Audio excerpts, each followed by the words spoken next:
السلام عليكم ورحمة الله وبركاته. مجرد نصيحة، حاول تشوف الناس بعينيك مش بودانك. مالكش دعوة باللي سمعته عنهم، خليك في اللي انت شفته منهم. ياما ناس قبل كده سمعنا عنها كلام وحش وكرهناها من مجرد فقط كلام واحد بيكرههم، فاحنا كرهناهم. ده خطأ جدا.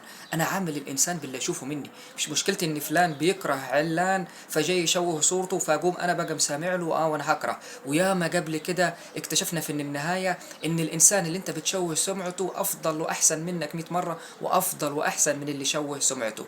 لذلك النصيحة الاولى والاخيرة، اسمع للناس.